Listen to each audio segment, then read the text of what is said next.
Welcome to Pragati education 24। आप सभी का एक बार फिर से स्वागत है आपके अपने यूट्यूब चैनल प्रगति एजुकेशन 24 में।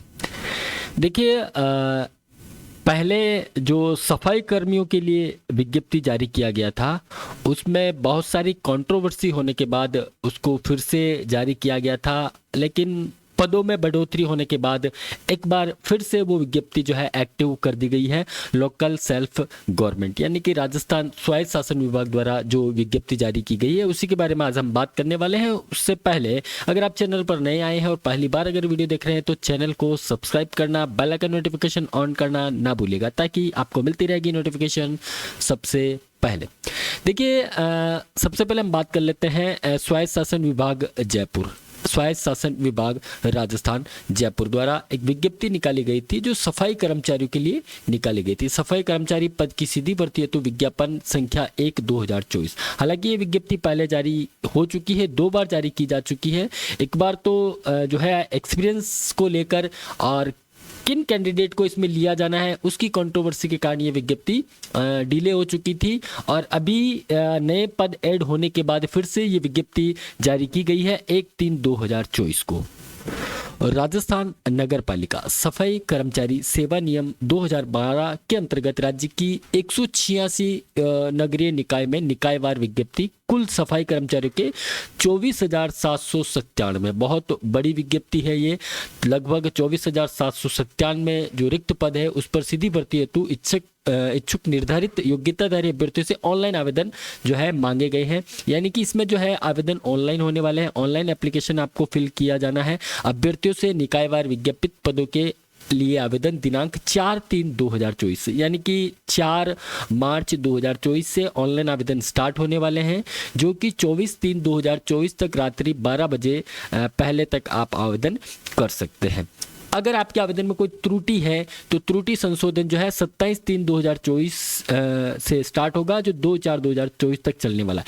त्रुटि की अगर मैं बात करूं तो ऐसे बहुत सारे कैंडिडेट हैं जो पहले से इस विज्ञप्ति में अपना आवेदन कर चुके हैं या जो कोई नया आवेदन करेंगे उनके अगर कोई त्रुटि, हालांकि देखिए त्रुटि ना रखें, ये उनके लिए रहेगा जिन्होंने पहले आवेदन किया, उसके बारे में आगे हम बात करेंगे। अगर आप और इसके बारे में अधिक जानकारी चाहते हैं तो आप जो स्वायत्त शासन विभाग का वेबसाइट है lsg.urban.rajasthan.gov.in इस पर आप ले सकते हैं। आवेदन प्रक्रिया की हम बात करें तो ऑनलाइन आवेदन होने वाला है। आप लोग आपके नियरेस्ट ई मित्र या कियोस्क सीएससी सेंटर पर आप चले जाए, वहां से आप जो है ऑनलाइन आवेदन कर पाएंगे, या फिर आप खुद से आवेदन करना चाहते हैं तो एसएसओ पोर्टल के माध्यम से भी आप लोग कर पाएंगे। ऑनलाइन आवेदन करने के लिए अभ्यर्थी विभाग के ऑनलाइन पोर्टल यानी कि lsg.urban.rajasthan.gov.in पर जाएंगे और अप्लाई ऑनलाइन लिंक से भी आप कर सकते हैं, या फिर आपके एसएसओ आईडी से भी आप कर पाएंगे। अच्छा रहेगा कि आप लोग नियरेस्ट ई मित्र कियोस्क सेंटर या फिर सीएससी सेंटर पर आप चले जाए, वहां से आप लोग आपका आवेदन करवा ले। आवेदन प्रक्रिया पूर्णतः ऑनलाइन रहने वाली है, ऑफलाइन आवेदन प्रक्रिया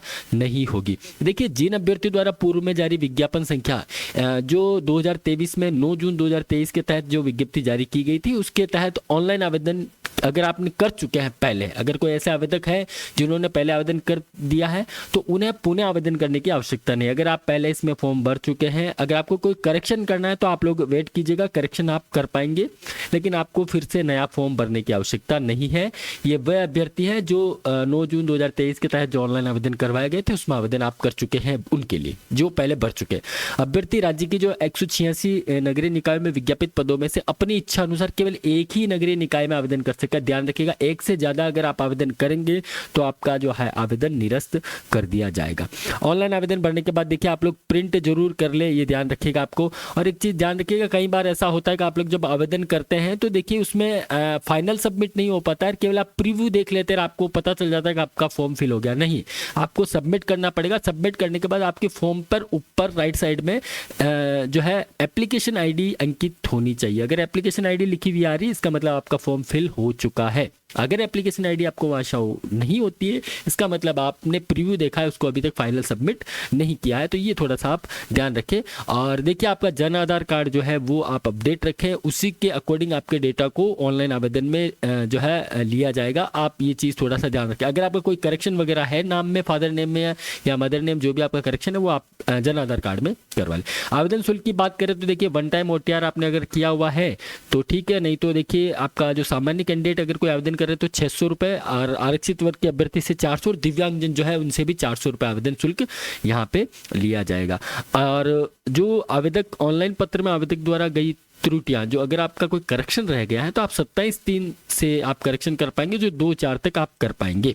ठीक है, इसके लिए आपको फीस पे करना रहेगा 100 रुपये, आप ध्यान रखिएगा।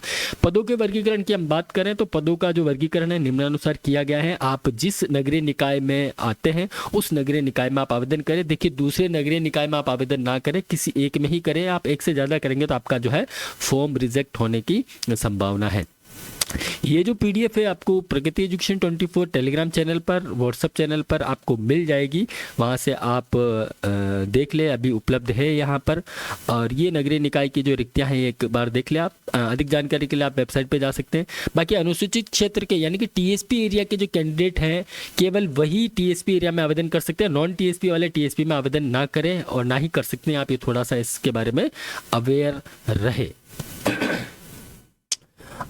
स्पष्टीकरण देखिए, विवाहित महिलाएं जो है अपना जो सर्टिफिकेट देंगी, कास्ट सर्टिफिकेट, वो अपने फादर के नेम का बना होना चाहिए। पति के नाम का व आय के आधार पर जारी प्रमाण पत्र मान्य नहीं होगा, ये आप ध्यान रखिएगा। विवाहित महिलाएं आवेदक को अपने पिता के नाम, निवास स्थान एवं आय के आधार पर जारी अन्य पिछड़ा वर्ग, अति पिछड़ा वर्ग का नॉन क्रिमिनल का प्रमाण पत्र प्रस्तुत करना होगा। पिताजी के नाम का चाहिए होगा सर्टिफिकेट, आपके हस्बैंड का नाम का सर्टिफिकेट नहीं चलेगा। ये थोड़ा सा आप ध्यान रखें। बाकी देख लेते हैं, जैसे आपका इसमें जो सिलेक्शंस होने वाले हैं उसके बारे में आप लोगों ने देखिए, विज्ञप्ति कल रात को जारी हो चुकी थी। आप लोगों ने एक बार भली बात इसे पढ़ लिया होगा। वेतनमान की हम बात करें तो L1 जो है इसमें वेतनमान आपको मिलने वाला है।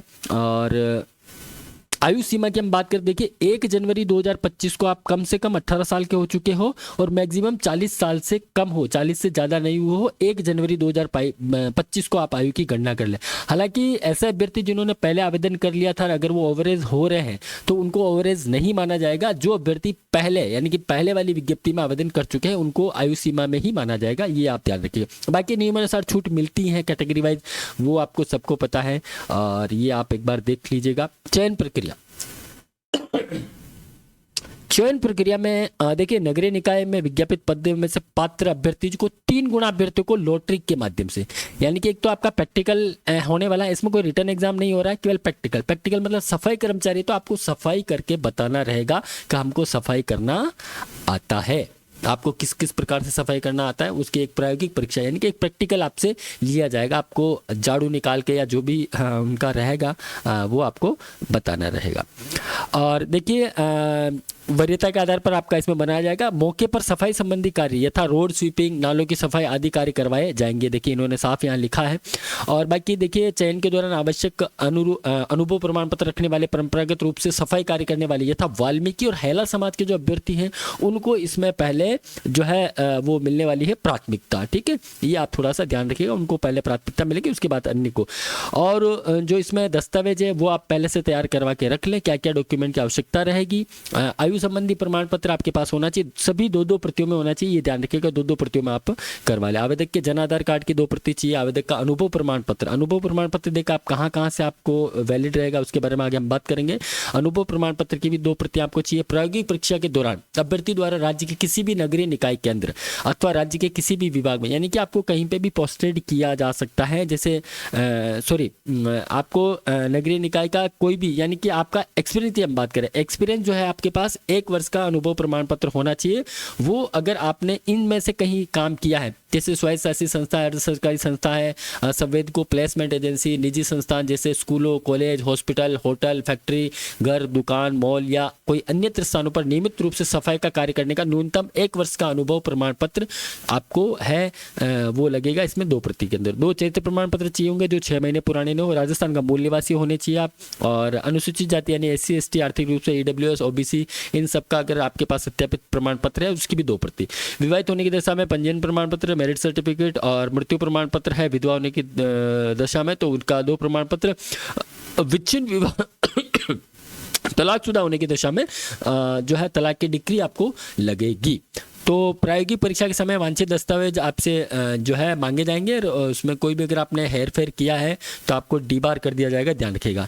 नियुक्ति के लिए योग्यता वही है, आपको एक ही निकाय में आवेदन करना है, ये ध्यान रखिएगा। बाकी जो है डिटेल आप इस पीडीएफ से ले पाएंगे। पीडीएफ आपको टेलीग्राम चैनल प्रगति एजुकेशन 24 पर अवेलेबल करवा दी गई है। मिलते हैं कि नहीं अपडेट के साथ, तब तक बने रहिए हमारे साथ। थैंक यू, धन्यवाद।